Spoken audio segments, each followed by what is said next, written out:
the airport, everyone checks twice. The airport does something strange to people. A calm man walks in holding one small bag. He looks relaxed. He looks like he knows exactly where he is going.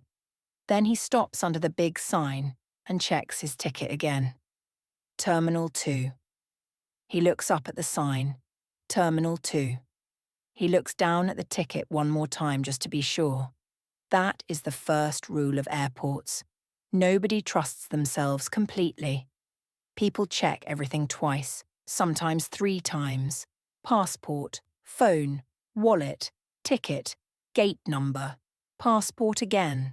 A person can feel their passport in their pocket, touch it with their hand, and still think, what if it's not there? So they take it out. It is there. Of course it is there. They put it back, walk for 1 minute, and touch the pocket again.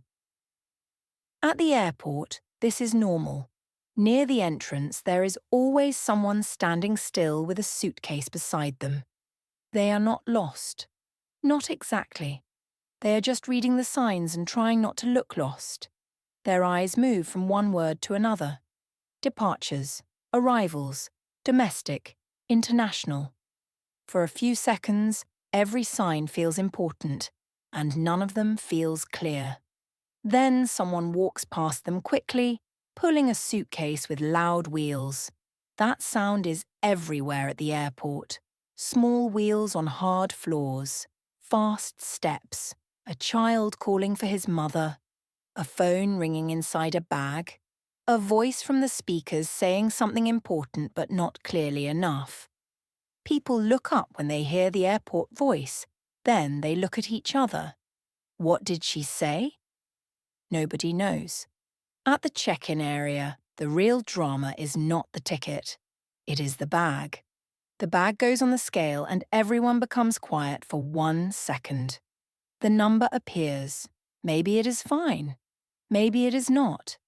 If the bag is too heavy, a small family problem begins. The suitcase opens on the floor.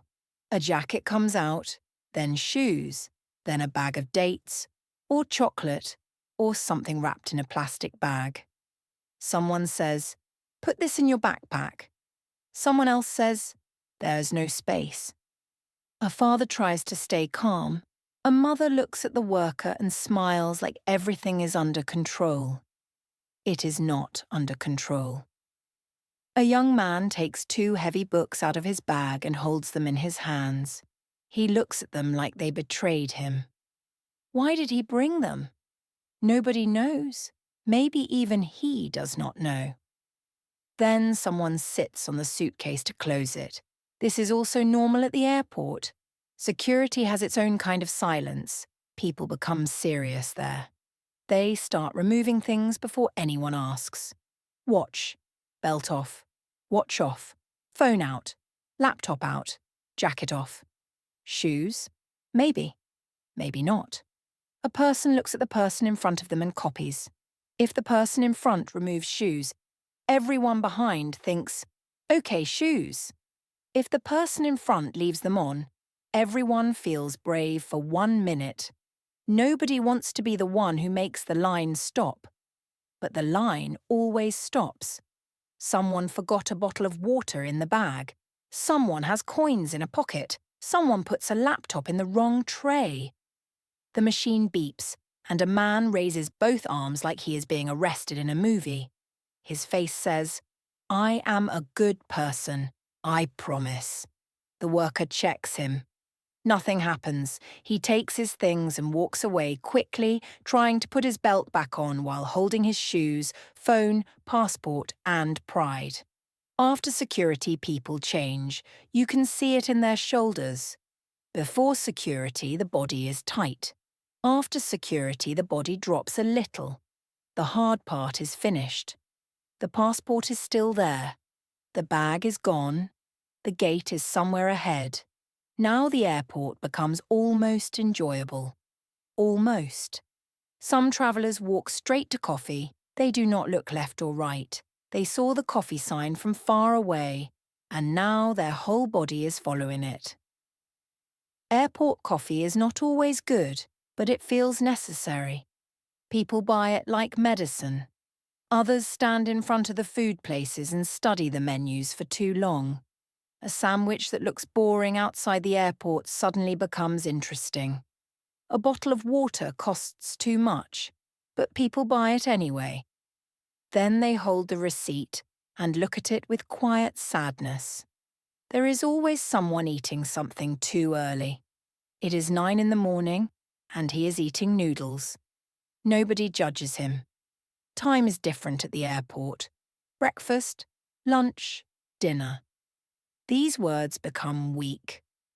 If your flight is at 6 a.m., a burger can be breakfast. If you have been awake since yesterday, anything is possible. Near the shops, people touch things they will never buy. Perfume, sunglasses, neck pillows, small boxes of chocolate. A woman sprays perfume on a paper card, smells it, then gives it to the man beside her.